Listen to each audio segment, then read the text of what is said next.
Hey, welcome to this week's episode of the Table Talk Podcast. I'm Caleb. I'm here with David. It's a nice, bright, and sunny Tuesday morning. How you doing? I'm doing well. Happy to be here. Happy to be doing this podcast. Things are going really well, and the series is going well. And we were talking about it a little bit beforehand, and I think we kind of wanted to kick off with asking a question about like childhood, because we're in Revelation. Yeah, and we're talking about justice and God bringing justice, and that's what your sermon was on this past Sunday. But we all have times of like nervousness because you know that justice is coming. I mean, it could be from your parents. A lot of times, is probably one, or maybe a teacher, or maybe from a story that you read where you were like, this deserves justice. Do you have anything like that? Or you want me to go first? Oh, I mean, yeah. I remember I had a dune buggy. Like, our neighborhood, we grew up in Kentucky, and so we kind of had we were in a developing neighborhood that used to be a farm, but they were slowly adding houses to it. So there's a lot of fields and empty pastures and things like that. And so several of us had four-wheelers and dune buggies, and there was one hill at the top of our neighborhood that we played paintball on. You go back in the woods and we play paintball back there. And the problem is, anytime it rained, it got so muddy, you'd get stuck. I'd already gotten stuck back there once. And my mom had specifically told me, do not drive the dune buggy up there again. And I did with a buddy. And we got stuck. And it was one of those things where we were having to go somewhere. So I needed to be home by a certain time. And I wasn't. So then my mom and my friend's dad came looking for us, and of course, where were we? Worse. It was awful. Yeah, it was really bad. So that was one of those the fear of God's in me type thing, because I know I have justice was coming. I've directly disobeyed. So yeah, it was rough. Yeah, I thought of when I was in church growing up. They would always have the kids come and sit on the front row. Like, that's how my church did it. My dad would preach, and we'd all sit on the front, and he'd ask us questions during the service and stuff like that. A very late 90s, early 2000s thing to do. You know what I mean? Yeah. Like, all the kids come forward, sit on the front row. We're going to talk to you during the sermon. But you know me. I struggle to not talk or to sit still. Even now, my legs are shaking just sitting here.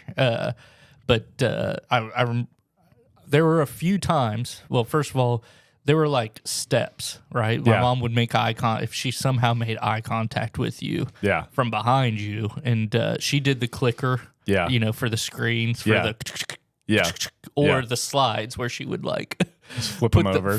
Put the slides on top of the projector, and it would shine up on the wall or whatever. So she was a little bit behind us, but if I happened to make eye contact with her, that was like a warning. Yeah.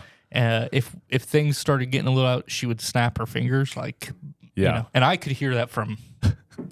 I could probably hear whistle. Yes, I could hear it from a mile away. My mom snap her finger, and I'd straighten up and be like, okay. But then sometimes, she snaps her fingers, and you forget. Yeah. And you start talking again. You start goofing off, and the last one would be she'd come up, tap me on the shoulder, and go like this, and I had to go sit with her, and I knew.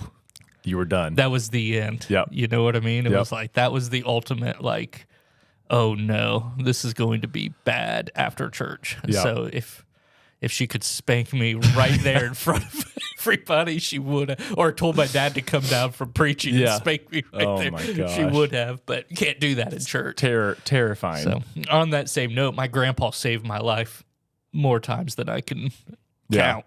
Boys will be boys. Yep. And he'd be driving home with us. Boys will be boys, Mel. And it'd be like, you hear that, Mom? Please don't. Right. I'm 4. Don't destroy me. Yeah, please. Have mercy. Boy, I'm a boy, and boys will be boys. So one time I was stopping cars as they were leaving our parking lot with a toy gun and asking people for their passports. It was just I was just having a preacher's kid. Brought my toy gun with me. Holding cars at gunpoint and asking for ID. Oh my goodness. So that was going to be a bad day. Yeah. And my grandpa, oh, that's funny. Boys will be boys. got me out of it. Oh my goodness. So I'm sure there was some kind of punishment, but yeah, that's justice is a not a funny thing, but it's an interesting thing because we all want it. Yeah. We in our hearts we want justice. We see things that are happening around us and we go, that's not fair. Yeah. Justice needs to happen. Yeah. But at the same time, we don't want justice served against us. Yeah. Because we're so quick to assume that we are just. That we are just, or that we're the right ones, or that our hearts are good and other people's hearts are in a bad place. Yeah. And it's so it's a hard thing to balance that. Yeah, it is. It is. I mean, we all long for justice. I think, all of us have or should have anger at injustice. I actually think anger stems from injustice. When we're able to recognize that something is not just or not fair, it should produce anger. And so all of us long for that. And yet we live in a world and where, a lot of times there just isn't justice. Job asks, why do the wicked prosper? Like we look around and go, there's a lot of people that just doesn't seem like they get justice. Like the rich and the powerful, like get away with crimes. The poor and the outcast are mistreated and kind of suffer. We suffer, like people lie to us or abandon us or cheat on us or whatever and take advantage of us. But the problem is that we often do the same thing. And it may not be to the same scale, but we're all complicit. We're all guilty of, in some way, of contributing to the injustice of the world. And so it's a mess. We all look around and go, the world's a mess. It's broken. We want somebody to fix it, and yet none of us are capable of fixing it. Our greatest attempts at justice are shadows in comparison to God's ability to actually bring correct justice. And so that's why Revelation longs for, and all of Scripture, I think, longs for God to come and to bring justice and to set things right, because he's the only one who actually can. Yeah. And to do it perfectly. Yeah. He's the only one that can do it, and the only one that can do it perfectly and fairly. Yeah. Which you talked about this a little bit. I think sometimes people imagine God as kind of, and you talked about this, in an erratic or moody, like, well, he's just going to wipe out all these people because he's in a bad mood. Yeah. And that's not the case at all. Right. And I would say probably that's us putting our own, like deflecting, is that what they say? Is like deflecting off of me onto God and being like, well, I would do that. So it's probably what God would do. Probably what God would do. Yeah. And that's not who he is. Right. And that's not how we see his justice in the Bible. Right. God is not temperamental. God is not moody. God is emotional because he gave us emotions. We're made in his image. God does have anger towards sin and towards death and towards darkness and evil.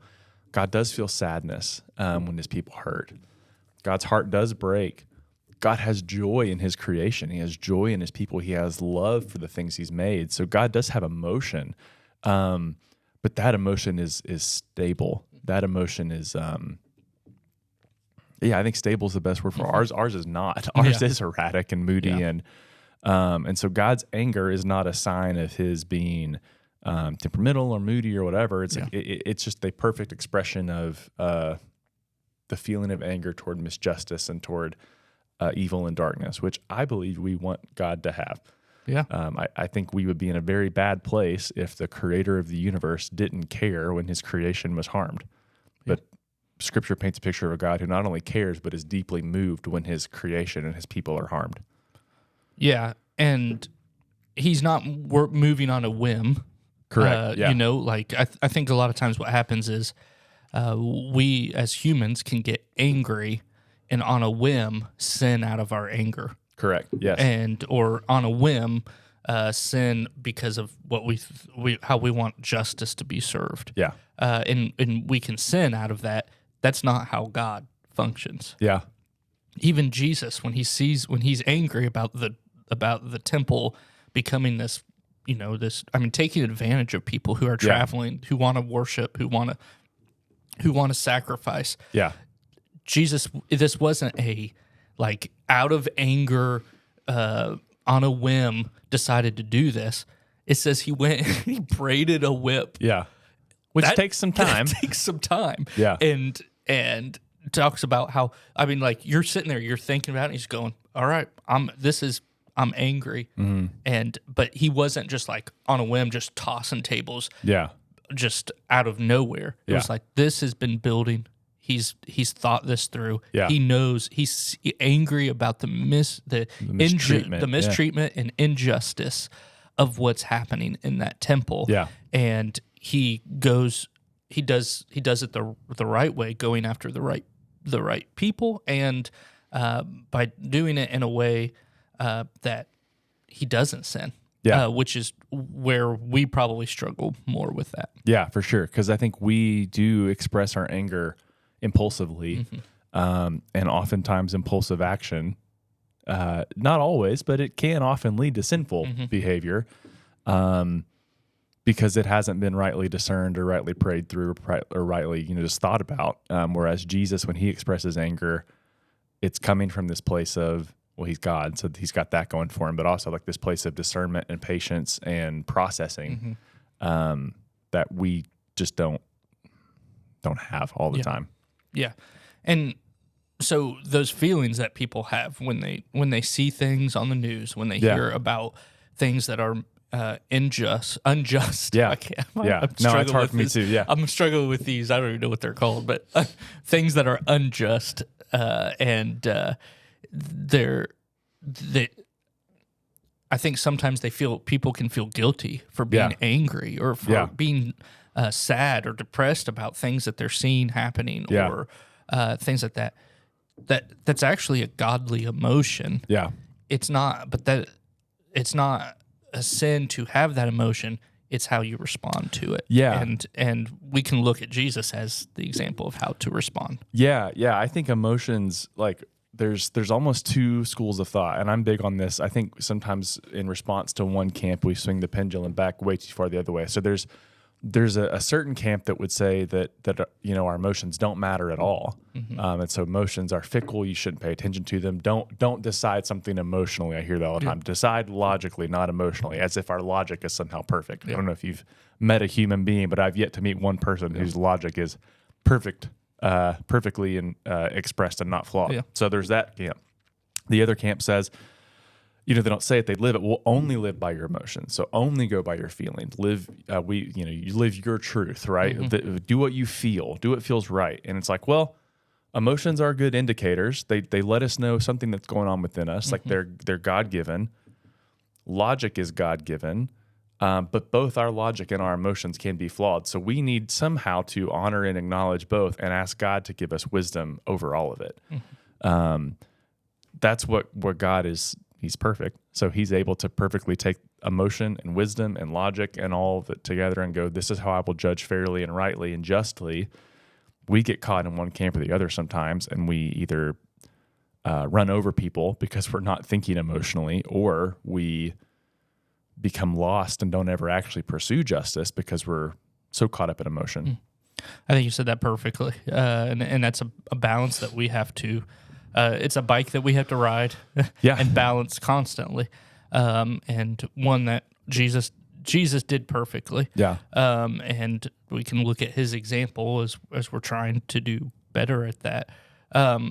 Justice, we look at that, and there should be a part of it that does trigger to me some nervousness or some fear, not fear like I'm scared of God as much of I understand his power. Like we say all the time, it's like a child understands the power of a parent. They can punish you, they can take things away from you, my kids have a healthy fear or a healthy understanding of my power versus theirs. Yeah. And that's how we should be with God too. But what's interesting, you talked about this on Sunday, which is that their reaction to this is worship before justice, before God comes in. They worship before even the justice happens. Yeah. Could you expound on that a little bit? Yeah. Well, I think The fear of the fear of the Lord is the beginning of wisdom. So I think we have to acknowledge that. But yeah, I think there's a difference between being fearful of something and being afraid of something. Fear, like having a healthy fear of something, is like if you're up, face to face in the woods with a bear, you should have a healthy fear of, I'm going to respect this bear's space and I'm going to do what I need to do. Even I thought about this. Like if you're in the gym and you're lifting a heavy amount of weight, you should have a healthy fear or understanding of, hey, if I don't lift this correctly or my form slips, I have to know how to bail out of this lift so this weight doesn't crush me. This is a powerful thing. The difference there would be I'm afraid to even try because of how powerful this is, or I'm afraid to go close to this thing because of how powerful it is. Fear of God just means we understand that God is powerful and that he's so much more powerful than we are. And so we have to treat him with like the respect and the honor that comes with that power. Same with your parents. Honoring your parents is somewhat about like, hey, there is a sense of when we were children, they have power over us. Hopefully they express that power well. But we honor that and we acknowledge it. And so we want to give that to God, and yet at the same time, we know that God can be trusted with that. So many people on earth, including ourselves, wield power in a way that isn't trustworthy. Somebody gets a position or a title, or they become a parent or whatever, and they start wielding that power in unhealthy ways, in unjust ways. And that's where it often turns to, I'm afraid of this person because they have this power and they're wielding it in a bad way.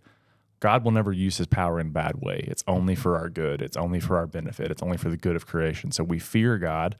At the same time, we worship him because we know, hey, you are the most powerful being in all creation and you use that power perfectly well. We can trust you. And so his justice then is a good thing because it's the perfect expression of his power over sin and death and darkness and evil. And there's no other response but to, oh, God, you're so good. You're just, you're holy. Thank you. Like that's the only response we have to it. Yeah. Have to it. I mean, people in Revelation, sorry, I didn't mean to cut you off, but like, it's not the only response we can have because people still curse God and say, we don't want you, even in the Revelation text. But the only response we should have, or the only one that makes sense, is worship and awe and glory. You're good, you're just, you're holy. Yeah. And because he's good and just and holy, we can trust what he says about us. Yeah. And so we can trust that, hey, even when he brings this judgment down, we can trust the other parts of what he has said, which is if we put our faith in Jesus Christ, we will be saved. And we can worship him because of that part, because of his power, because of what he does, but also because we do trust him. We know that what he said is true. Yeah. One day we will be able to live with him for eternity because we've chosen him. Yeah. And that should bring peace and worship in front of the most powerful God. Yeah, absolutely. Yeah, I mean, it's our only natural response. Like that should be where we go. And, our sin and our pride, can lead us to turn from that. But the only thing that makes sense rationally is and emotionally, I would say, just to fall in love with the character of God and say, you're so good, you're so holy, you're so just. I'm gonna worship you. Yeah, I think this is a good way of looking at what our relationship with God should be like. And I think the parent one is such a strong connection because, and not for everybody, but like, people have probably had people come into their lives at different times who were better parents than their actual parents or whatever. Yeah. But you could see a good parent, a perfect parent, one that doesn't allow you to be taken advantage of, one that doesn't, that protects you from harm, and one that allows you to feel the depths of the consequences of your sin, so that you turn away from it. Yeah. And you talked a little bit about that, which is a lot of times that's just God allowing you, handing you over to your sin. Like he's giving you what you want. If you don't want to be with God, God isn't going to sit there and force you to be with him. He's going to give you the desires of your heart. If your desire is for him, he's going to be there, and he's going to be there with you. If not, he's not going to force himself on you. Right. And that is love. Love does not insist on its own way. Paul writes in 1 Corinthians 13, God will get his way in the end, but God is not going to force any human being to love him. God is not going to force any human being to be with him. God has created us in his image, which means that we have dignity, and we have some power in our own life to choose what we want and how we want to live. God has given human beings that power, and God honors that dignity. God honors that image that he's instilled in us and created us with, even if we reject him, and even if that breaks God's heart. God does not insist on his own way. He will get what he wants in the end, but he's not going to force any of us to go with him or be with him. And so there's a lot of, you can get into interesting theological conversations there about, God's power and God's sovereignty and all of that. But that's a discussion for a different day. But I just think it's important for us to know, hey, God wants us to choose him. He's not going to make us do it. Yeah. And all of that, understanding all that, opens up some of the other scriptures in the Bible that we see that seem really hard, like turning the other cheek, not taking revenge. Romans talks about not taking revenge, because the revenge is for the Lord.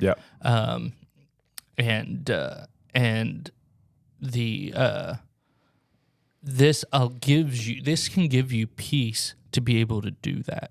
Not saying that we shouldn't act justly, not saying that we shouldn't cry out against injustice, and be one of the voices. I think it's important for us to stand up for marginalized, hurting people. I think that's important. I think it's been an important part of Christianity from the very beginning. And one of the main reasons why it spread the way it did is because it's for all people. Rich and poor, and men and women, and children, all races, and all backgrounds, unborn, all of them. It's for everybody, and that is what we should do. That we should call out or speak out against those things. But at the same time, it can also allow us to do like what Martin Luther King Jr. did, which is, I'm going to go and sit. I can sit in the middle of this, and I can protest against this. I can speak out against it, but I don't have to react back to you. Because I know that in the end, Jesus wins. That's in the end, his is the revenge, and I don't want God's.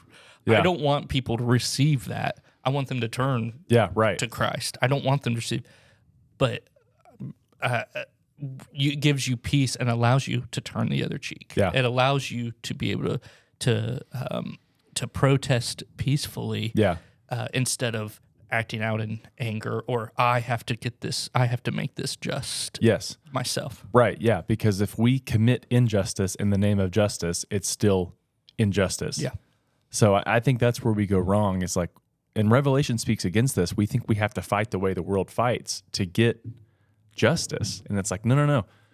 Jesus has achieved victory by doing the exact opposite of what the world does. Jesus didn't come into the world to condemn it or destroy it or to fight it. He came into the world to die. He came into the world to give his life. And it's in that, and that's the scandal of grace. That's the scandal of the cross, is that what looks like defeat is actually victory. And so for us, the world tells us that in order to win, we have to fight back and be louder and fight harder and give back to them what they gave to us. And it's like, that is not how you win. The civil rights movement didn't win and didn't change the culture in America because they fought the way that segregationists fought. Martin Luther King Jr. and the civil rights movement, the Southern Christian Leadership Conference, taught nonviolent resistance. I mean, the fact that to protest with them, they had trainings on actually being beaten and not responding, because their prophetic witness was, hey, people will see the injustice against you and see your peace in the face of it, and it'll win them to our side. But there was also a deeply Christian motivation there of Jesus has called us to be nonviolent resistors in this world. Yeah. Jesus was nonviolent. And so that's how we win. And that's exactly what happened in the civil rights movement, but it's what has happened throughout time. Like the Christians were talking about in Revelation during Nero's persecution, during other state-sponsored persecution in Rome, like their nonviolent opposition to the empire is what actually won the culture to their side eventually, because these people they're healing the sick, they're treating the poor, they're adopting the orphan, they're caring for the widow, and the state is killing them. Something's not right here. And you start to see that witness and that impact over time of people living the Lamb's way, changing the tide of a culture. And so when we're deceived to fight back in the way of the beasts and the dragon, like we abandon our witness, we lose it. And the thing we want, we actually end up working against, which is again a whole different podcast. But I think man, Revelation's so good. It forces us to think about so much. Like it's so relevant, it's so applicable. It forces us to think from the like the individual scale of our own heart to like the broadest picture of society, which is what I think is so amazing about it and why I've been really enjoying going through it. Yeah. And we could probably spend hours on that conversation alone, just talking about, well, you know, the government and how God has set up governments to be the arm to wield justice at times. And you talk about civil war, that was to fight for slavery, to fight to end slavery was a good thing, right? And a Christian, I mean, the Christians, and obviously Christians on both sides and things like that. But like every man is created equal and all those things. So those are conversations. That is a conversation we could spend 10 podcasts on. You can open a whole worldview there, a whole conversation, because as firmly as I believe the way of Jesus is nonviolence, I also go, defeating the Nazis was pretty important, you know? Yeah.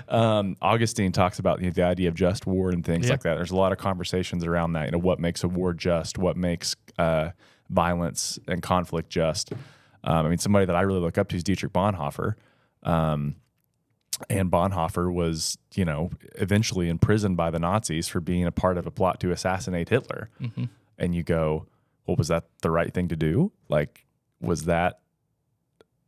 you have the conversation. Yeah. And so, I don't know. Yeah. You could go a lot of different ways with it. And I think, but that's what's beautiful. I think Revelation forces us to have those conversations. And I don't even know that it's about getting to the right point. It's about getting to the right heart. Yeah. And I think if we get to the heart of Jesus, the Spirit hopefully, and I believe, leads us in those moments to make the wisest, most discerning call. Yeah, this wasn't in any of our plans to go into any of that. It's a loose plan for our part. So all of that is super interesting and it's fun to even talk about. But what I do think it does is that we can have peace, knowing that that in the end God is in control. Yeah. We can worship Him, knowing that He's in control. Yeah. That in the end justice will be served. Yeah. And thankfully, what I deserve, the justice I deserve, Christ took on Himself at the cross. Yeah. And so I would really encourage people, like if you're feeling like, man, God doesn't love me, or I deserve this punishment, how could He want to be around me? He took that on Himself, and I would really encourage you to remember, hey, it's not fair. It wasn't fair to Jesus, and we don't want God to be fair we think of fair all the time, because if it was fair, He wouldn't have died for our sins. Yeah. We would have died for our own. But thankfully, by His grace, He said, I'll take the injustice on myself and die for your sins. Beautiful. Yeah. Beautiful. It's a scandal of grace, man. It is. It's good stuff. Yeah.